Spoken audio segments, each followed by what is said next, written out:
Hey guys, welcome to this week's episode of EDM News, your number one news source here on YouTube for everything concerning electronic dance music, gossip, and all of the shit that just happens within the scene.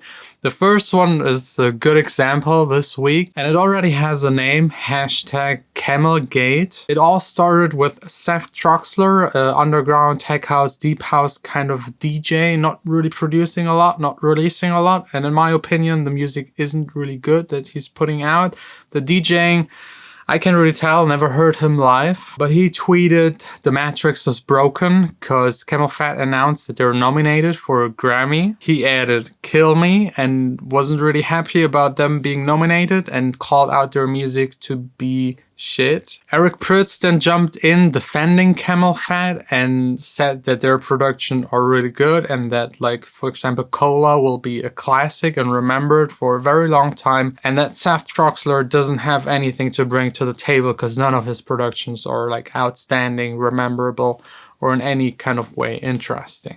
And then, of course, other people jumped in on this and started discussing. It went back and forth, but I think Seth Troxler is the one losing this kind of fight. I'm personally very happy for Camelphat being nominated for a Grammy. Great music, a huge accomplishment for all kinds of electronic dance music because their stuff is really good and I think it's really well deserved. We'll see how this continues in the next couple of days. More and more people are like joining and tweeting about this. One of my favorite announcements by Behringer, like a company that makes very inexpensive studio gear, they're announcing a new Mini Moog clone. It looks exactly the same. It's way less expensive. All of the tech inside is new, but still fully analog. And it's polyphonic. So it's like having multiple Moogs and you can play chords and everything. So I'm really looking forward to this. That's definitely on my wish list for this year's Christmas. Surprising news, the Chainsmokers, known for producing music, are actually now producing a TV show for Freeform, and it will be all about a girl in her 20s trying to make it as a singer-songwriter in LA, and they're helping to make the story come together with their knowledge about the music scene. I don't know if it's just for publicity and marketing to include them, but it will be really interesting to see that TV show and get an insight into the life of a singer-songwriter struggling and trying to be successful within the music industry, which we all know is quite hard. But now let's switch it up. Jeff will take over. He moved from LA to Ibiza, so Jeff, it's your turn. What it is, what it was, what it's going to be, YouTube. I'm Jeff POSH. Let's jump right in. Kanye West. Let's talk about Kanye. So during his Sunday service performance at Joel Osteen's megachurch, Kanye West performed a classic house music track. In a video posted to Twitter, you can see the hip-hop superstar perform the classic house tune Brighter Days featuring DJ by Kashmir. If that name doesn't ring any bells, you might be more familiar with his other alias, Green Velvet. The event was held at Lakewood Church in Houston, Texas, founded by the televangelist, who also interviewed West for the event. The entire interview has since been uploaded to the official YouTube channel for Joel Osteen.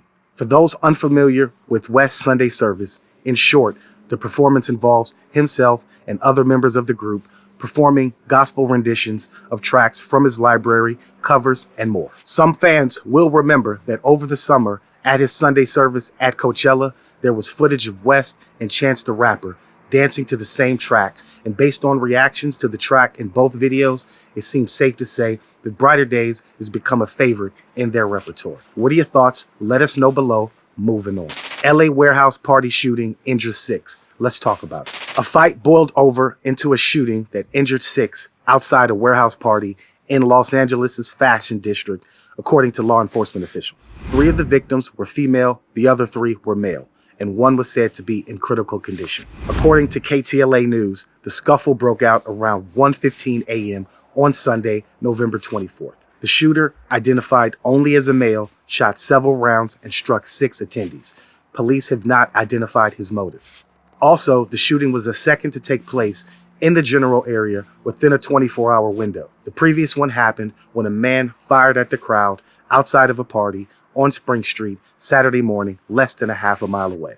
At the time of this video, police are still searching for the shooter, and anyone is urged with information to come forward and call detectives in LA. What do you think about the senseless and unfortunate violence that sometimes plagues our scene? Let us know below.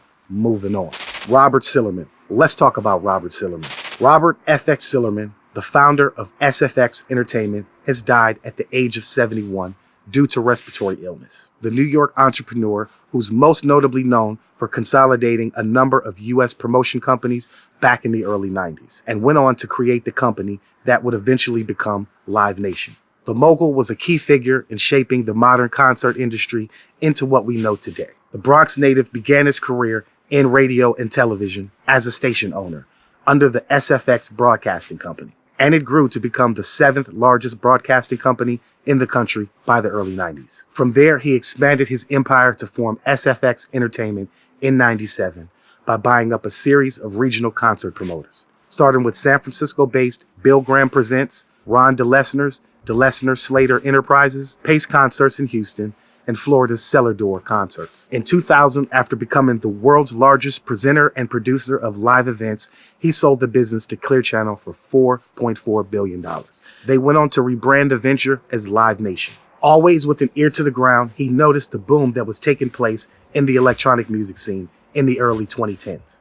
In 2012, he launched a new company with the name SFX Entertainment and bought up EDM brands and quickly became one of the key financiers in the EDM festival circuit. The businesses declined, and then he went on to file bankruptcy in 2016. After stepping down due to a number of lawsuits, he rebranded the company as Lifestyle. But just this year, the fallen mogul agreed to pay over $180,000 in fines to the SEC Commission for diverting company funds to his personal account, misrepresenting the finances of his online publishing and entertainment functions. Sillerman is survived by his wife, Laura Baudo. Coming to you live and direct from Ibiza, Spain, I'm Jeff Posh. Thank you for watching this episode of EDM News, where it's one thing I know and it's two things that's real. If you want to hear the real, you're going to hear it here first on EDM News. You know the slogan, one ear to the streets, pulse of the culture in our veins. Let's kick it back to John. Peace. Huge thanks to everyone watching. Don't forget to like, subscribe. Next week, same time again here on this channel, EDM News.